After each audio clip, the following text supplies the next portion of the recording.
Hello everyone and welcome back to English and Beyond. I am CJ Roy and in today's class we are going to continue with the simple future tense. The last class we learned simple future, how to frame statements both in the affirmative and negative, and today we are going to learn how to frame questions in the affirmative and negative, of course, in the simple future tense. So without any delay, let's get started with today's lesson.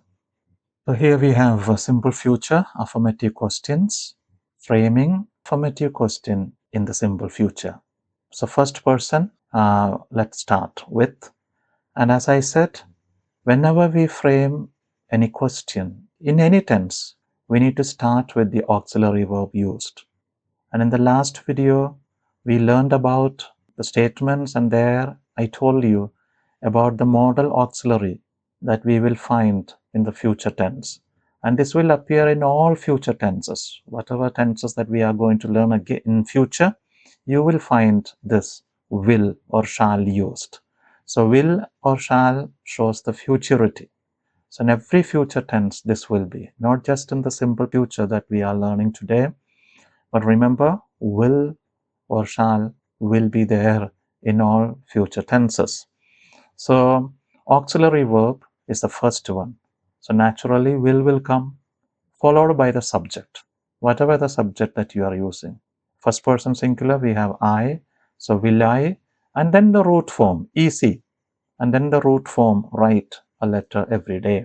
So I will write a letter, will I write a letter, you will write a letter, will you write a letter every day, he, she, it will write a letter, will he, will she, will it write a letter, and in the first person plural, we will write a letter, will we write a letter, simple enough.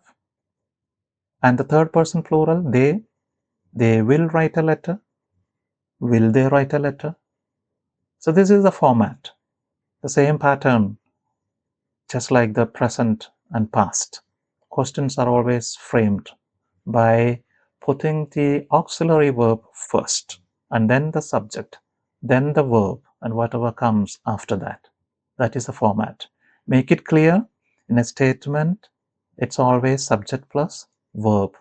Then, if there is object, object. S plus V plus O. But in the questions, it will be auxiliary verb plus subject plus the verb. So this will be the pattern in all tenses, in all sentences. So these are affirmative questions. How to frame. Now we learned sentences in the simple future tense. Now let's go to our next slide, and where we will see how to frame sentences in the negative in the simple future. So let's have a look at that. Yes, simple future negative questions. And the same pattern, just like what we did in the present and past, we do it here in the future as well. Question, so naturally the auxiliary verb first, then subject. So will I? And since it is a negative question, then we need to use that not. So will I not? Then the main verb in the V1 form. So will I not write a letter every day? And will plus not, the contracted form is won't. So if you are using the contracted form, then it should be won't. Won't I write a letter every day? Won't you tell me your name, please? Won't you understand what I'm saying? You ask questions like this. And then the second person, you, will you not write a letter? Will you not write a letter? Won't you write a letter? Will he, third person singulars, will he, will she, will it write? Or not write, rather. It's a negative question. So, will he not write a letter every day? Will she not write a letter? Will it not write a letter?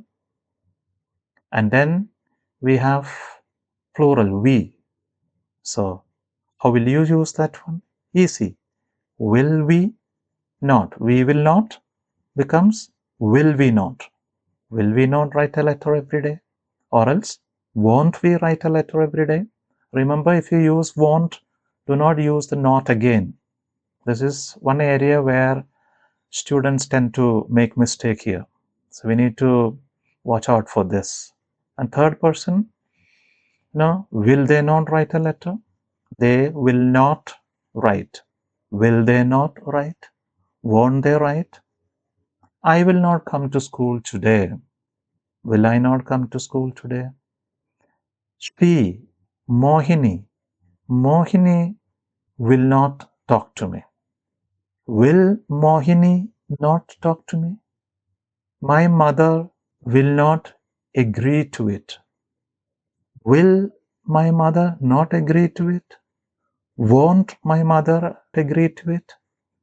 Yes, my dear learners, you need to keep asking questions yourself. And you can go on asking questions, constructing your own questions, because now you know the rules. Now you know how to frame a statement in the affirmative and also in the negative. And you also know how to frame questions in the affirmative and negative in all the three tenses. Now it's very easy for you. You just have to follow the same pattern. Only you need to watch out for the verbs. The verbs keep changing their forms in different tenses. That's the one thing you need to remember. Rest everything is after a few days, or if you really have understood what I said, then it's a piece of cake for all of you. That brings us to the end of our class today, and I am sure that there was something to take home, that you understood certain things here, simple future tense. And if you have enjoyed this session, and if you found it helpful, please give it a like, share it with your friends, and then subscribe to our channel, English and Beyond. Until we meet again in the next video, keep learning, keep practicing, and keep growing with English and Beyond. Until we meet again, it's goodbye from me.